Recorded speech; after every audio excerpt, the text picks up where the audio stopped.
Bienvenue à cette énième séance sur Académie Juridique. Académie Juridique est une plateforme qui vous aide à connaître vos droits, bien évidemment en vous donnant aussi certaines notions juridiques afin d'accroître votre culture juridique. En guise de présentation, je suis Maître Luciza Laurent. Je suis très heureux de partager avec vous cette notion ou bien cette information aujourd'hui pour ceux qui se trouvent en République démocratique du Congo et plus particulièrement ceux qui se trouvent à l'est de la République démocratique du Congo. La question d'aujourd'hui à laquelle nous allons essayer de débattre, à laquelle nous allons essayer de développer, à laquelle nous allons essayer de partager avec vous, c'est une question un peu capitale, c'est une question un peu fondamentale par rapport à la situation qui se trouve à la République démocratique du Congo. Comme bien vous le savez, c'est depuis 2021 que l'AFC 23 a occupé le Nord Kivu.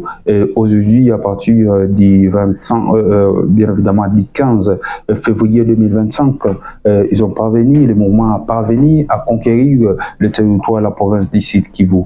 Par là, je voulais que nous puissions d'abord essayer d'écarter toutes sortes de questions politiques parce que je tenais déjà à préciser que je ne suis pas un politicien, non, je suis qu'un jeune chercheur intellectuel de mon état.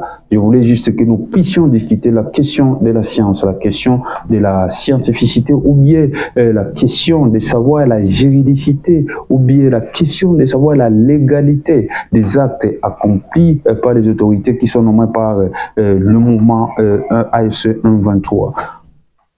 Comme vous le savez, depuis Bunagana, on passe à Goma et jusqu'en province du Sud Kivu. Là, partout, les mouvements passent, parviennent à nommer les autorités, que ce soit politiques ou administratives, ainsi que les autorités militaires. Maintenant, toute la question qu'on voulait essayer de développer, la question était de savoir par rapport aux actes que ces autorités qui sont nommées par les mouvements, la légalité ou bien la juridicité des actes posés par ces autorités. C'est par là où je voulais que nous essayions un peu de discuter sur base de cette question que je voulais que nous essayions un peu de développer par rapport à certaines connaissances que nous allons essayer de tirer en droit des services publics de l'État, mais évidemment que nous allons essayer de tirer dans les cours de droit administratif. Donc, par là, nous allons essayer de discuter sur base de certains principes qui sont posés par les grands services publics. Il y a une autre notion que nous allons tirer, parce que nous allons parler bien des actes. Donc, il y a une notion que nous allons essayer de tirer dans le domaine des droits administratifs.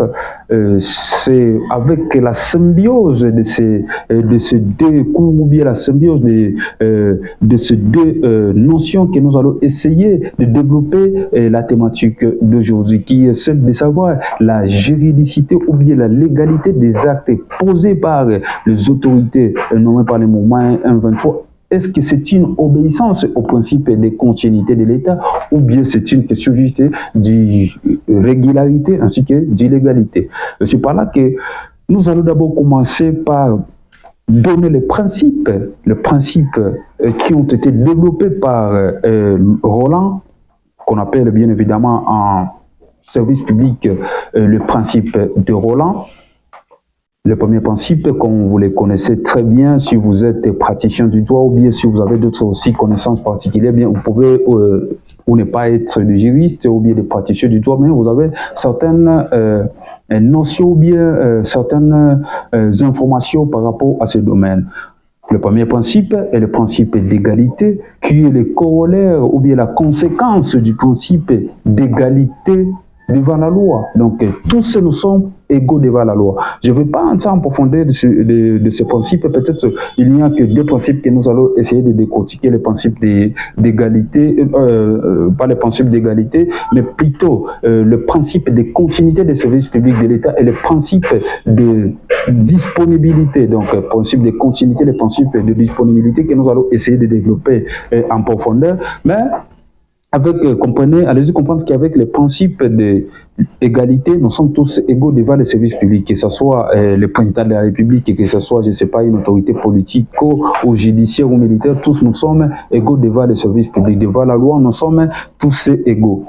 Le deuxième principe est le principe de mutabilité. Le principe de mutabilité veut qu'à chaque fois où il y a évolution de l'intérêt général, chaque fois où il y a évolution du besoin consenti, le besoin de départ qui a fait à ce qu'on puisse disponibiliser, qu'on puisse créer les services publics, le service public est censé être obligé de s'adapter à cette évolution de l'intérêt général. Lorsque l'intérêt général a évolué, le service public doit essayer aussi d'évoluer en s'adaptant sur le principe, sur l'évolution de l'intérêt général. Le troisième principe, c'est le principe de continuité. Le principe de continuité est le corollaire ou bien la conséquence logique du principe de continuité de l'État. Donc, lorsqu'il y a un régime qui a été établi, qui est à la base de création ou bien la création de ces services publics, en changeant de régime, les régimes qui viendront remplacer les régimes partants va endosser les responsabilités de ce régime qui vient de passer en faisant avancer, en continuant le service public. Donc, c'est le principe d'interruption des services publics de l'État. Mais également, le quatrième principe, c'est le principe de disponibilité des principes de l'État, parce que le service de l'État est censé être disponible. Là, il n'y a pas d'exception. Parce qu'on a essayé de voir par-ci par-là s'il y avait des exceptions par rapport à ces principes, et on a retrouvé qu'il n'y avait pas d'exception par rapport à ces principes. Donc, peu importe dans quelle situation, le service public de l'État doit être disponible, le service public de l'État doit être permanent. C'est bas de ce principe que nous allons essayer de voir, est-ce que c'est une obéissance, les actes posés par les autorités en place, qui sont nommés par le mouvement en place, est-ce qu'ils obéissent au principe de continuité des services publics de l'État, ou bien c'est une autre façade de notre principe, ou bien d'une exception? Jusque-là, on va essayer d'en découvrir aujourd'hui. Raison pour laquelle nous sommes en train de tirer une notion en droit administratif. C'est pas là où nous allons nous rendre en droit administratif. Et là, nous allons y puiser la théorie du fonctionnaire apparent. Le fonctionnaire apparent suppose que dans une situation de catastrophe ou bien dans une situation un peu exceptionnelle, à l'exemple dans laquelle nous sommes, les autorités ont fui, ou bien les autorités ne sont plus là, on ne sait pas où, s'ils sont morts ou comment. Une personne ne peut se prendre de la responsabilité d'accomplir certains actes au nom et pour le compte du pouvoir qui était censé accomplir ces actes. Parce que jusque-là, peut-être on tient à préciser que l'État congolais, ce n'est pas l'État congolais qu'on a chassé. Et cette théorie ne vient pas effacer l'infraction en question. L'infraction de cette, ou bien la personne en question de l'autorité. Non, non. On ne sommes pas là-bas.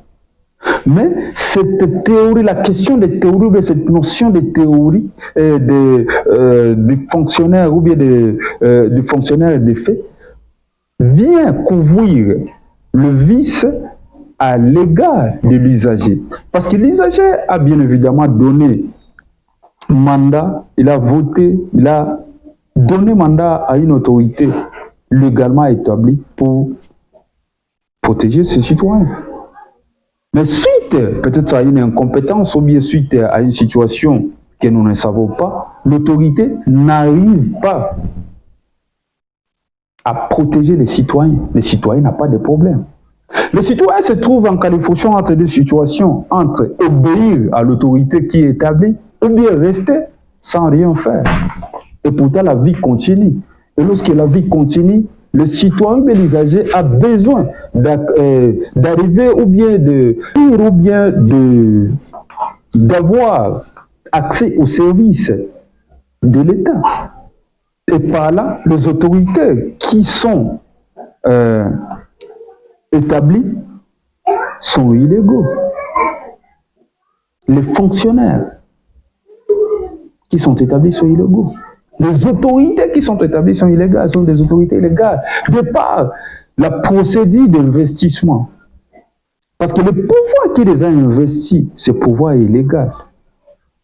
Donc il y a irrégularité dans la procédure de nomination dans la procédure de désignation de ces animateurs de services publics. Mais nous ne sommes pas là-bas, parce que là, c'est une autre question. L'autorité en question peut-être sera poursuivie pour, bien évidemment, usurpation de pouvoir ou bien toute autre infraction par rapport à sa situation un peu particulière. Mais quid des actes que l'usager acquiert de ces fonctionnaires ou bien de cette autorité? Et là, nous voulons essayer un peu de préciser parce qu'avec l'État n'est pas chassé. Non, on n'a pas chassé l'État. Parce que comme bien vous le savez, avec la question de l'État est une fiction juridique qui nécessite la réunion de 3 éléments pour son existence. Et pour nous, les publicistes, nous parlons de 4 éléments, dont la population, les territoires, le gouvernement établi et effectif, et la reconnaissance internationale. Mais dans les cas d'espèce, on n'a pas chassé tous les éléments, parce que pour chasser l'État, il faut parvenir peut-être à chasser 2 tiers de ces éléments constitutifs de l'État.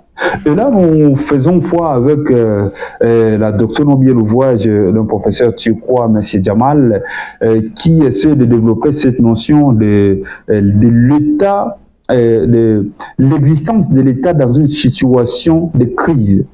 C'est comme ça que s'intitule cet ouvrage. Et là, je suis déjà à la 72e page. Et je crois que prochainement, lorsque je veux vider cet ouvrage, je viendrai pour qu'on puisse aussi discuter par rapport aux idées, par rapport aux convictions de cet auteur. Mais là, nous ne sommes pas là. Mais pour chasser l'État, il faut parvenir à chasser le 2 tiers de sa constitution, le 1 tiers. Non. Parce que dans les cas d'espèce, on est en train de chasser le gouvernement. C'est un régime qu'on est en train de chasser. Un régime chasse notre régime en se fondant sur une disposition constitutionnelle, l'article 63 de notre Constitution. Allez-y comprendre que ce n'est pas l'État qu'on est en train de chasser, mais c'est un régime. Un régime qualifie de l'autre d'incompétent et chasse ce régime en pensant ou bien en démontrant que ce sont eux qui vont mieux faire par rapport au régime qui était légalement établi. Là, nous ne sommes pas, ce n'est pas la question. Mais la question est de savoir, la juridiction ou bien la protection, est-ce que les citoyens qui a un acte d'une autorité de fait peut s'en prévaloir? Et sur base de cette théorie des fonctionnaires de fait ou bien les fonctionnaires apparats, parce que ça dépend du débat des doctrinaires, certains doctrinaires parlent du fonctionnaire apparat et d'autres parlent du fonctionnaire de fait, mais ça revient, ça regorge la même réalité, la même fiction juridique d'une manière administrative. Donc par là, nous voyons déjà que l'autorité ou bien l'autorité de fait, cette théorie ne vient pas chasser l'infraction ou bien ne vient pas régulariser la situation de l'autorité, de la personne en question de l'autorité. Non, mais cette théorie vient protéger l'acte que les citoyens acquièrent de cette autorité. Voyez-vous. Bien évidemment, tout en gardant en tête que cette théorie ou bien il y a l'ordonnance signée par le président de la République dans les cas particuliers de la République démocratique du Congo pour les zones qui sont sous occupation et les zones qui sont sous état de siège. Donc, il faut aller avec cette notion. Là, nous sommes en train de vous inculquer des notions juridiques. Donc, par rapport à votre situation particulière, vous devez analyser quel schéma à suivre. Mais, bien évidemment, je tiens d'abord à vous conseiller de consulter si vous êtes praticien du droit, si vous êtes juriste. Vous devez d'abord chercher cette ordonnance et voir ce qui est payé par cette ordonnance pour que cet acte ou bien l'acte que vous allez ou bien votre client va avoir auprès de ces autorités ne puisse pas être mis en cause. Mais par rapport à notre article qui sera publié bientôt, je vais vous envoyer le lien ou bien le site sur lequel l'article a été publié, en fait que vous puissiez le décortiquer de fond en comble, en fait de vous cultiver juridiquement, bien évidemment, scientifiquement, par rapport à cette notion. Mais là, nous avons essayé de mettre quelques propositions par rapport aux actes que doivent accomplir les autorités de fait, ou bien les autorités en place dans la situation particulière de la République démocratique du Congo, dans les zones qui sont occupées. Ces autorités doivent rester dans la limite de leurs compétences. Parce que vous savez, lorsqu'il y a un chaos, il y a souvent de vices de procédure dans certaines situations. peut-être vous avez omis, ou bien l'autorité en question ne respecte pas la procédure. Parce que lorsqu'il a été investi d'une manière illégale ou bien d'une manière irrégulière, souvent ces actes aussi commencent déjà à aller dans tous les sens. Donc l'autorité doit rester dans la limite des pouvoirs qui lui a été conféré. Si vous avez été désigné comme étant maire de la ville ou bien n'importe quel poste, il faut rester dans la compétence qui vous a été donnée. De peur que ces actes, peut-être par rapport, puissent être mis en cause, puissent être annulés pour excès peut-être de pouvoir. Ou bien vous avez agi sur un terrain sur lequel vous ne devez pas agir. Ça ne relève pas de votre pouvoir. Mais une deuxième proposition que nous avions essayé de mettre dans notre article, c'est que dans une situation particulière, les autorités de fait ou bien les autorités qui sont nommées dans la situation particulière de la République démocratique du Congo, à l'est de la République démocratique, doivent se limiter ou bien doivent éviter de poser des actes qui touchent substantiellement sur un droit de propriété pour éviter beaucoup de problèmes. Ils doivent se limiter peut-être pour les actes de gestion, les actes civils. Juste à ça. Juste pour assurer cette permanence et cette disponibilité, la continuité des services publics de l'État. Parce que c'est ça qu'on doit garder à l'esprit. Les services de l'État doivent continuer, doivent être permanents. C'est toute la question. Ce sont les deux propositions que nous avions essayé de donner dans notre article. Je crois peut-être que vous avez été édifiés par rapport à votre situation, mais je tiens à préciser que les praticiens doivent chercher cette ordonnance parce que l'ordonnance stipule que